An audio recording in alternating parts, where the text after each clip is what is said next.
Most tourists don't struggle in South Korea because the country is difficult. They struggle because it looks so easy from the outside. That is the trap.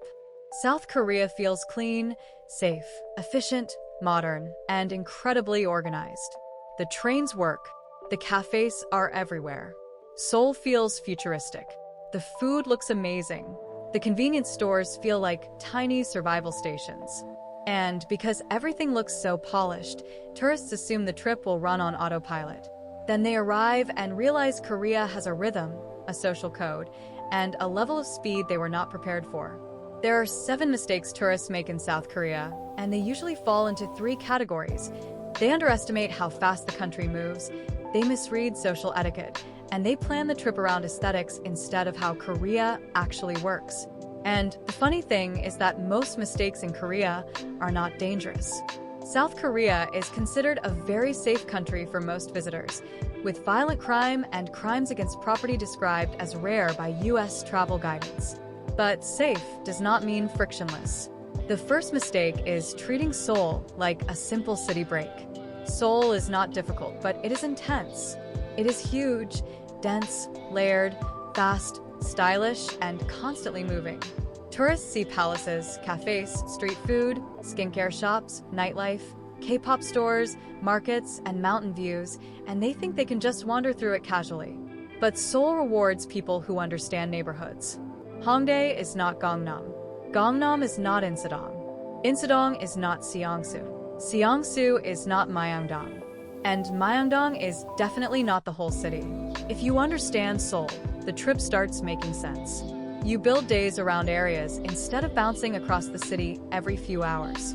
You give yourself time for cafes, shopping, food, walking, subway transfers, and the weird little delays that come from not knowing how things work yet.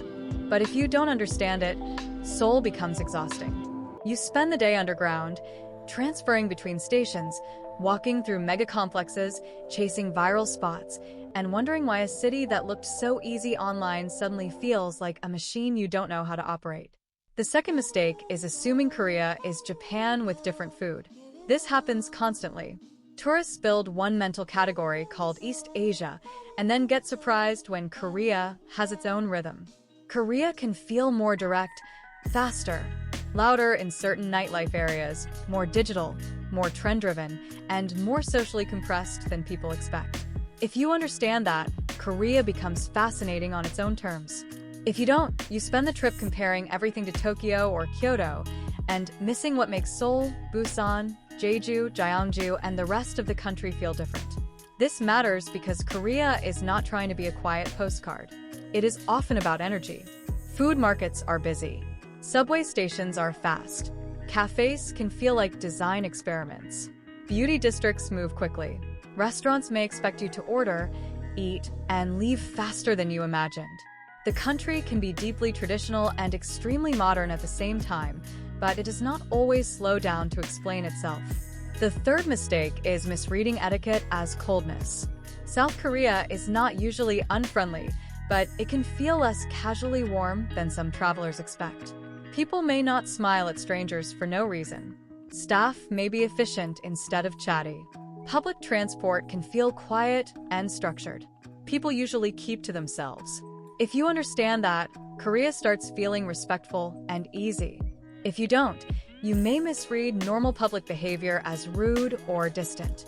This is where small things matter. Speaking loudly on the subway, blocking doors, standing in the way while checking your phone, sitting in priority seats, leaving trays where they do not belong, or acting too casually in spaces where everyone else is trying not to inconvenience each other can make you stand out fast.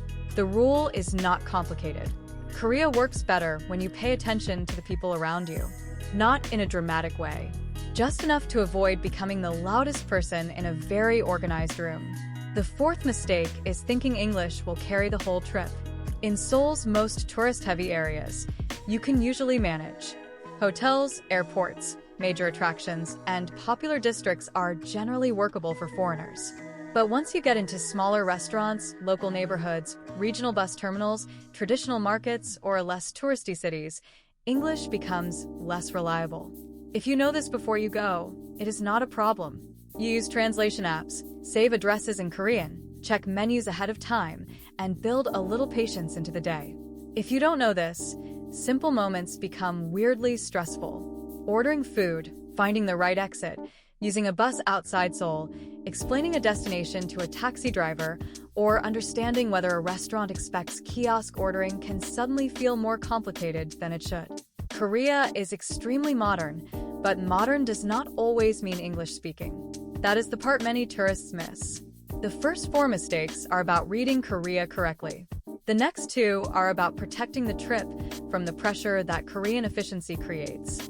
The 5th mistake is overplanning around viral places. South Korea might be one of the easiest countries in the world to overplan through social media.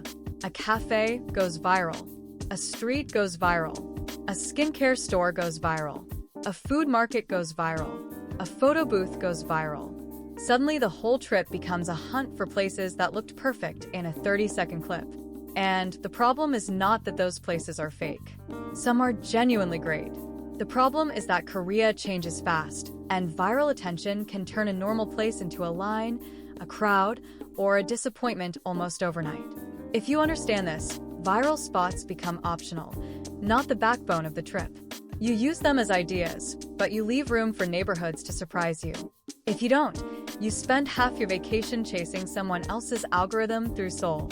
That is not really travel. That is content collection with better snacks. The 6th mistake is not planning around food correctly. Korean food is one of the main reasons to visit, but tourists still manage to make it harder than it needs to be. Some restaurants specialize in one dish. Some expect minimum orders. Some dishes are designed for 2 or more people. Some places move fast. Some menus are mostly Korean.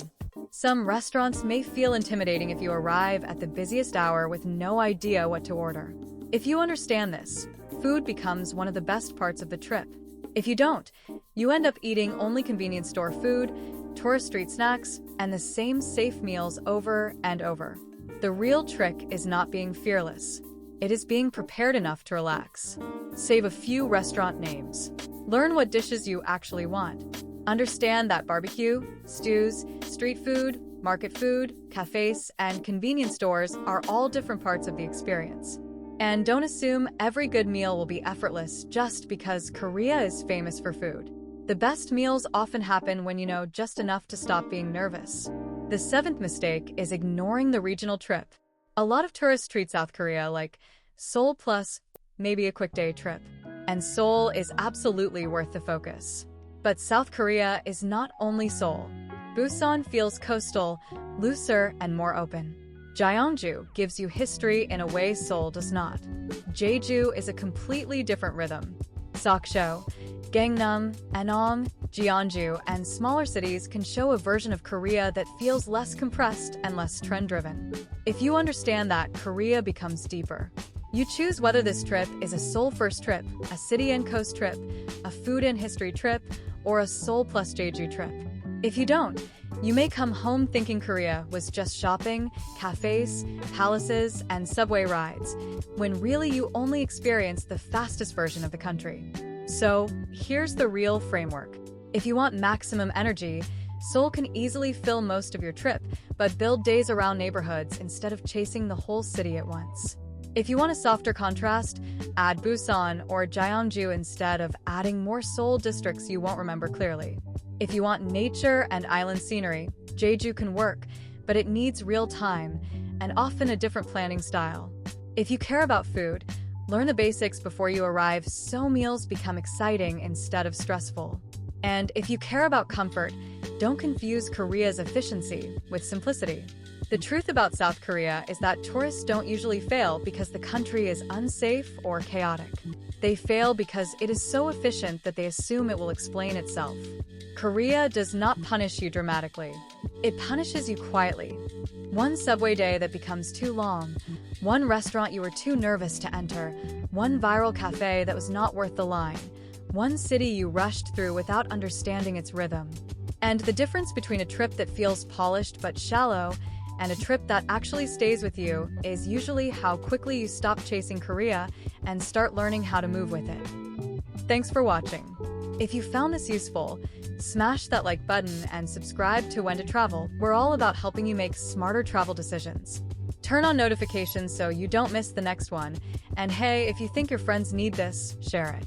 Comment below with your next destination or your biggest travel question. I'm reading all of them. Let's go.